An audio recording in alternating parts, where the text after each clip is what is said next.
Hello అందరికీ. అందరూ ఎలాగున్నారు? ఈరోజు నాకెంత బ్యాడ్ డే అంటే అంత బ్యాడ్ డే.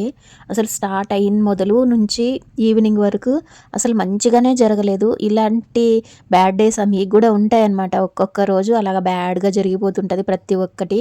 ఏం జరిగింది భారతి ఇంత బాధపడిపోతున్నావు అని అడగాలనుకుంటున్నారా? చెప్పేస్తానండి.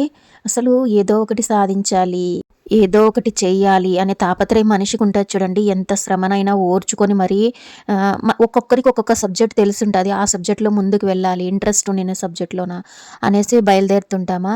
ఈ ఫ్రీ బస్సులు పుణ్యమా అనేసి నా బతుకు బస్ స్టాండ్ అంటారు చూడండి. అసలు ఎంత ఫుల్ అయిపోతున్నాయంటే ఒక్కొక్క దారికి అంటే ఇప్పుడు ఒక్కొక్క వే ఉంటది గదా! ఆ వేకి 2, 3 బస్సులే చాలా లిమిటెడ్‌గా పెట్టేస్తున్నారు. అన్నీ ఎత్తేస్తున్నారు. అంటే మామూలుగా 1 అవర్‌కో, హాఫ్ అన్ అవర్‌కో, 1 ½ అవర్‌కో, 2 అవర్స్‌కో ఒక బస్సు అట్లా ఉంటది గదా!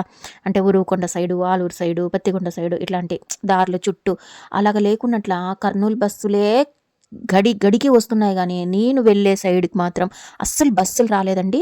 ఒక్క బస్సొచ్చింది. అది క్యాచ్ చేస్తే ఒకచోట అది చేజ్ చేస్తారు చూడండి. అలాగా మేము క్రాస్ రోడ్‌లో వెళ్ళి చేజ్ చేస్తే గానీ, మళ్ళీ అక్కడ చెయ్యెత్తితే గూడా అక్కడ గూడా నిలబెట్టలేదండి. మళ్ళీ బస్ స్టాండ్‌కొచ్చి బస్‌లో వెయిట్ చేస్తే ఎవరో రాజకీయ నాయకుడి బర్త్‌డే అని అస్సలు చెప్పకూడదులెండి. ట్రాఫిక్ జామ్‌ల వల్ల బస్సులు లేటు. అసలు పొద్దున బయలుదేరేతప్పటి నుంచి మళ్ళీ రిటర్న్ వచ్చేంత వరకు నా దరిద్రం నా వెంటే ఉందండి.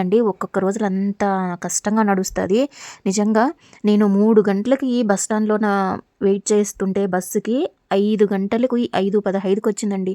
అసలు ఇంటికొచ్చేపాటికి నాకైతే ఇంకా ఎక్కలేని నీరసం వచ్చేసింది. ఈ ఫ్రీ బస్సులు మీకి హ్యాపీనేనా? లేకపోతే చాలా కష్టంగా ఉన్నాయా? కామెంట్ సెక్షన్‌లో కామెంట్ చేయండి.